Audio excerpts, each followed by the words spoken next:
Continuamos hoy, amigo oyente, con el estudio del capítulo 29 de este libro de Isaías. Ya hemos visto que aquí tenemos profecías relacionadas con Jerusalén, que comienzan en el futuro inmediato y que se extienden hacia el reino. Ya hemos visto que Ariel quiere decir Jerusalén, y esto identifica la ciudad donde vivió David. Ariel quiere decir león, y el Señor Jesucristo es llamado el león de Judá. Y eso es lo que David era. Ese era el emblema de ese linaje. Y también vimos que Ariel puede significar altar, y el altar estaba únicamente en Jerusalén. Ese era el lugar donde ellos deberían ir para adorar al Señor. En esta sección, el profeta nos dice algo acerca de la llegada inmediata de un enemigo que destruirá a Jerusalén. Y luego, en el versículo 5 podemos leer las palabras, y la muchedumbre de tus enemigos será como polvo menudo, y la multitud de los fuertes como tamo que pasa. La ciudad de Jerusalén iba a ser atacada. Esa ciudad suponemos que ha sido atacada y capturada, destruida y quemada más que ninguna otra ciudad en el mundo entero en el día de hoy. Por ejemplo, contamos nosotros que ha sido atacada como 27 veces. Fueron 27 las veces que fue tomada, y en la mayoría de esas veces fue destruida. Y esa es la razón por la cual no es muy correcto decir hoy a la gente, ven con nosotros, vamos a visitar la ciudad de Jerusalén y caminar por donde caminó Jesús. Bueno, amigo oyente, usted no va a caminar donde caminó Jesús. En realidad, si usted va al estanque de Bethesda, usted notará que se encuentra a unos 15 metros debajo del nivel de la tierra en la actualidad, y el Señor Jesucristo estuvo caminando por allá abajo. Y es muy evidente en el día de hoy que el templo de Salomón se encontraba a unos 30 metros debajo de donde se encuentra la mezquita de Omar en la actualidad. ¿Por qué? Bueno, esa ciudad ha sido sitiada y destruida tantas veces que volvía a ser reedificada en el mismo lugar, y con los escombros que resultaron de la ciudad destruida. Los que la reconstruían nivelaban todo el terreno nuevamente. Eso fue lo que hizo Nehemías. De los escombros que quedaron, él reedificó el muro de Jerusalén. La gente allí no necesitó conseguir piedras de ninguna otra parte, porque no fue necesario. En cierta oportunidad se dijo que se iba a enviar rocas desde una ciudad extranjera para reedificar el templo, y eso resultó falso. ¿Y cuán insensato sería hacer algo así, porque allí tienen más rocas de las que les hace falta? Quizá no exista otro lugar en el mundo que sea tan rocoso como Jerusalén y la zona que la rodea. Es un terreno muy escabroso. Esa es la razón por la cual era tan difícil tomar la ciudad por parte de los enemigos. Así es que el versículo 7 en la primera parte nos dice, y será como sueño de visión nocturna la multitud de todas las naciones que pelean contra Ariel. Así es que la ciudad ha sido destruida, y aún será destruida en el futuro. El Señor aquí, comenzando con el versículo 9, nos da el significado en un mensaje, es decir, por qué Dios va a juzgar y por qué Él ha juzgado esa ciudad. Bien, ellos tenían mensajes de Dios que ninguna otra ciudad había tenido. Esas otras ciudades no fueron juzgadas tan severamente como ha sido juzgada Jerusalén. Las responsabilidades, amigo oyente, se miden según la luz que usted ha tenido, el privilegio que Dios le ha dado a usted. Así es que, comenzando con el versículo 9, leemos, Deteneos y maravillaos, ofuscaos y cegaos, embriagaos y no de vino, tambalead y no de sidra. ¿Por qué? Ahora en el versículo 10 dice, Porque Jehová derramó sobre vosotros espíritu de sueño, y cerró los ojos de vuestros profetas, y puso velo sobre las cabezas de vuestros videntes. Quisiéramos que usted, amigo oyente, prestara mucha atención a este destacado pasaje de las Escrituras, y es algo que está muy al día. Hemos dicho que Isaías es el profeta de lo común, y eso que tenemos ante nosotros es algo que va muy bien con nuestra cultura contemporánea. ¿Causó Dios en ellos un adormecimiento? ¿Y cómo hizo eso? Bueno, escucha, amigo oyente, fue así como lo hizo. Él les dio luz y continuó dándoles más luz. Y al darles luz, ellos no aceptaban lo que Él les daba. Ellos no podían verlo, y eso quiere decir que ellos eran ciegos. Ahora, si ellos no hubieran tenido luz, no hubieran sabido si estaban ciegos o no. Así es como Él los hace adormecer. De esa manera, Él les revela a la gente que son ciegos.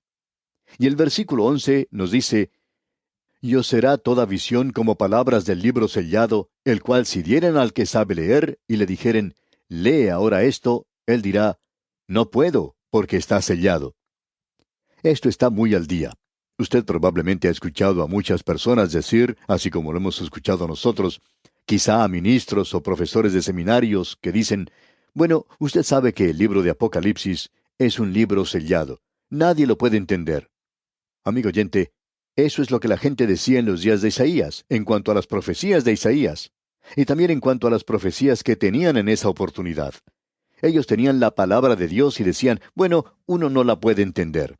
Amigo oyente, ellos no querían entender.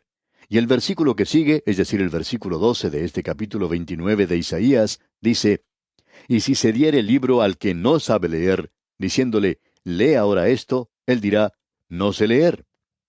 Alguien presenta esta clase de excusas hoy y dice, bueno, estoy demasiado ocupado, yo soy un creyente y en realidad quiero vivir una vida de un cristiano, pero ese programa de 5 años, bueno, eso es demasiado y no puedo darle esa cantidad de tiempo. Pero amigo oyente, dicen eso porque es la palabra de Dios. Ahora bien, en el día de hoy, los creyentes están presentando toda clase de excusas a causa de su ignorancia de la palabra de Dios. Volvamos a hablar un poquito más del libro de Apocalipsis. Se dice de este libro que no está sellado. En realidad, la palabra griega Apocalipsis quiere decir revelación, o sea, quitar el velo.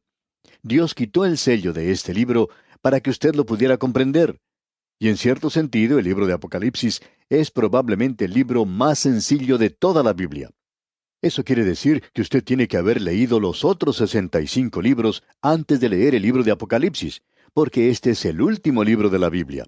Usted no comienza con ese libro. Hay muchas personas que hacen eso, pero es necesario, amigo oyente, estudiarlo de último. Y entonces, cuando usted hace eso, descubre que es el libro más sencillo en la Biblia. Usted podrá apreciar eso cuando nos toque estudiarlo. No hay ningún otro libro que sea tan organizado. En realidad, es el libro más fácil de bosquejar. Podemos tener problemas con un libro más pequeño, sin embargo, no ha habido problemas con el libro de Apocalipsis. Es un libro que prácticamente se bosqueja a sí mismo.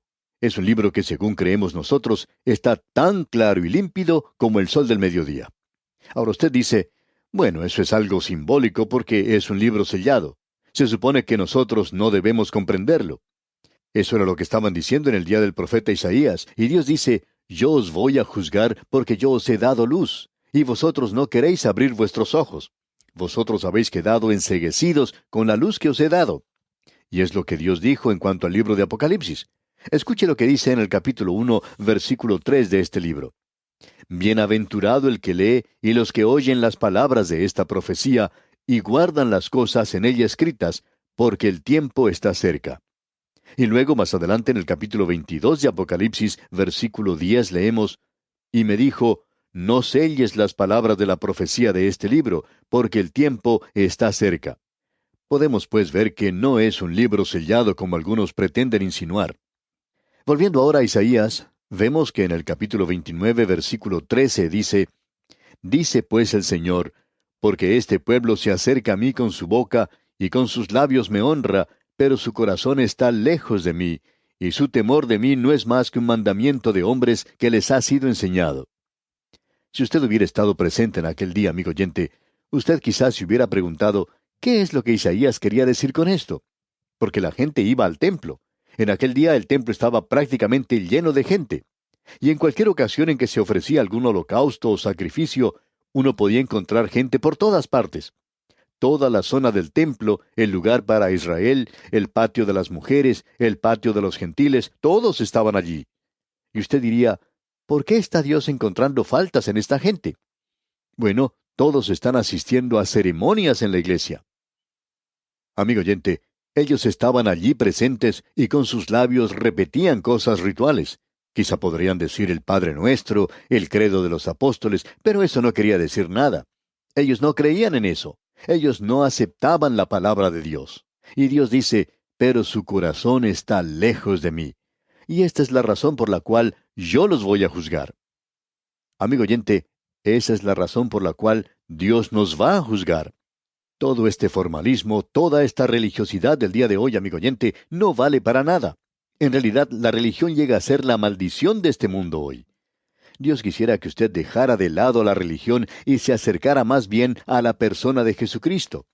La religión es una de las barreras más grandes para una gran cantidad de gente en el día de hoy.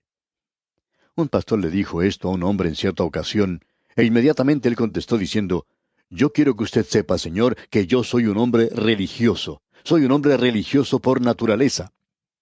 Él tenía una naturaleza pecaminosa, pero era religioso por naturaleza. Y quizás se sorprendió bastante cuando el pastor le contestó, amigo, usted debería librarse de su religión. Y él contestó, ¿cómo? ¿No es usted un hombre religioso?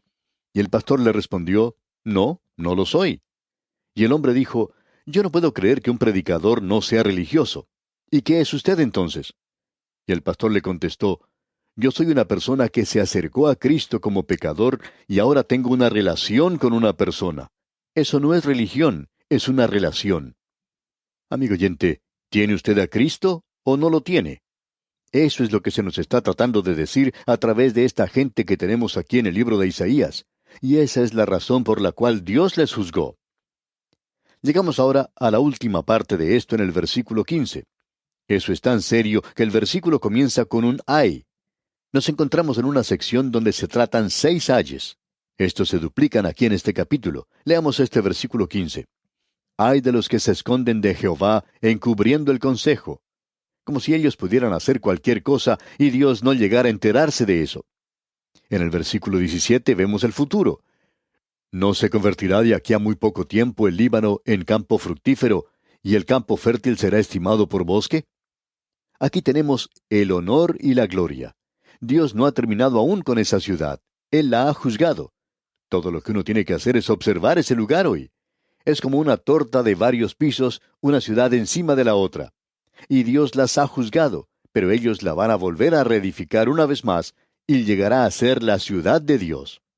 Y él dice en el versículo 18 de este capítulo 29 de Isaías, en aquel tiempo los sordos oirán las palabras del libro, y los ojos de los ciegos verán en medio de la oscuridad y de las tinieblas. Los sordos oirán, y los ojos de los ciegos verán. Y en el versículo 29 continuamos, entonces los humildes crecerán en alegría en Jehová, y aun los más pobres de los hombres se gozarán en el Santo de Israel.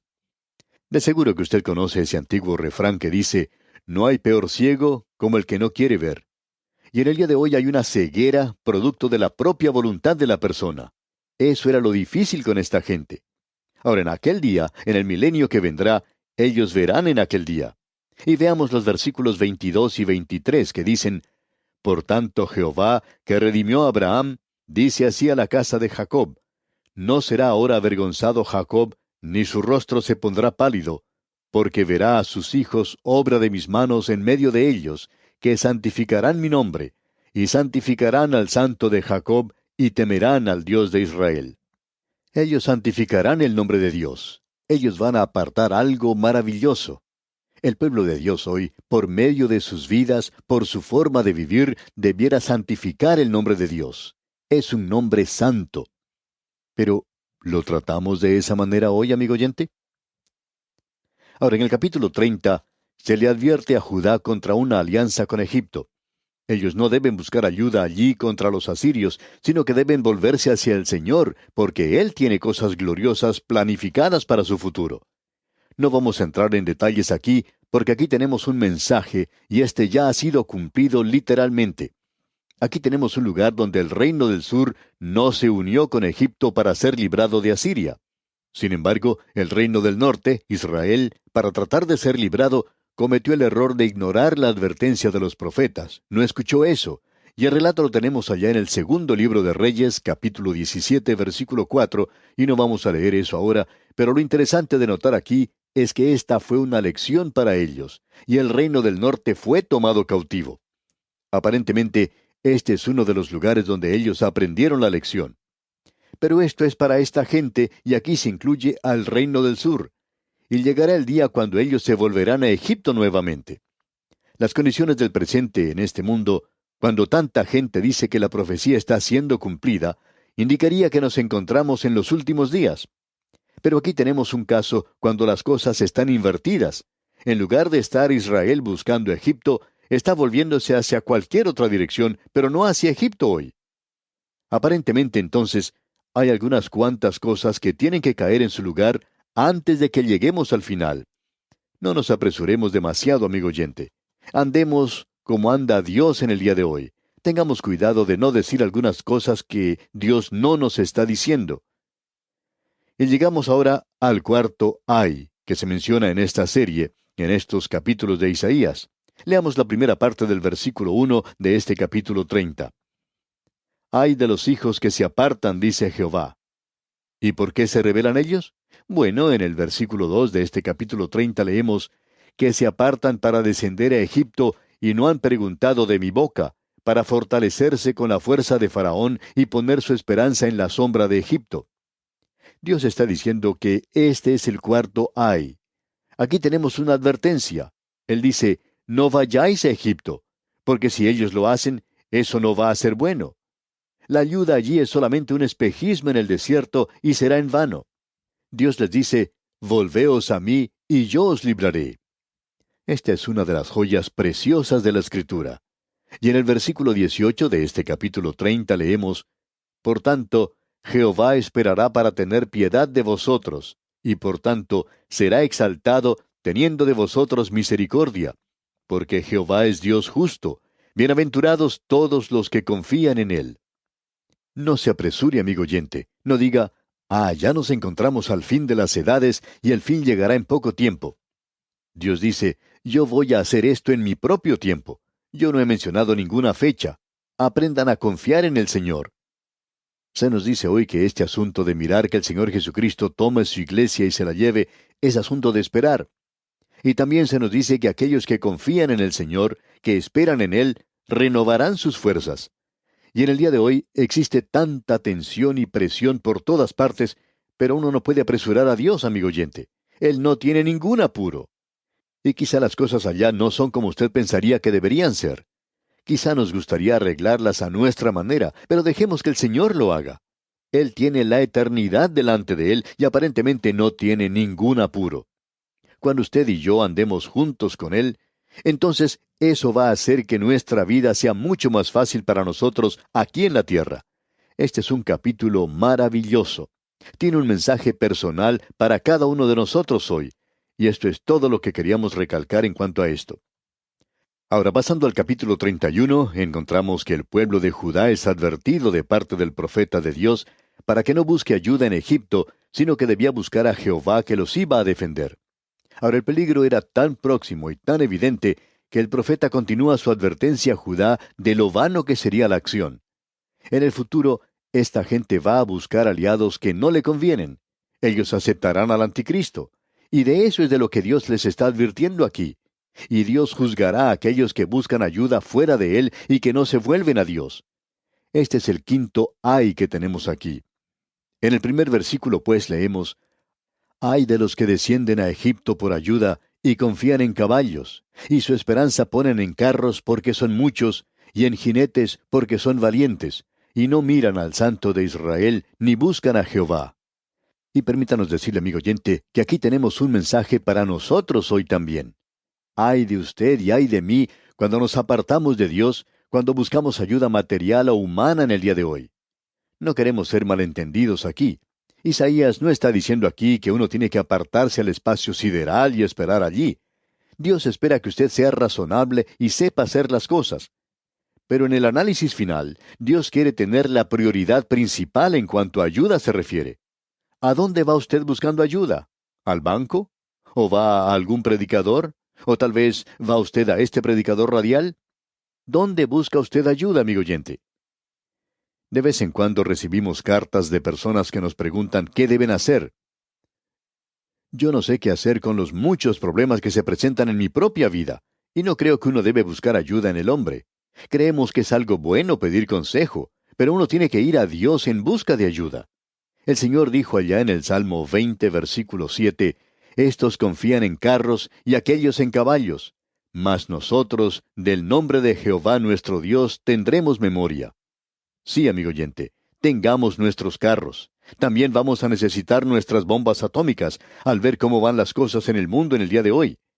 Pero el Señor Jesucristo dijo, el hombre fuerte armado guarda su palacio.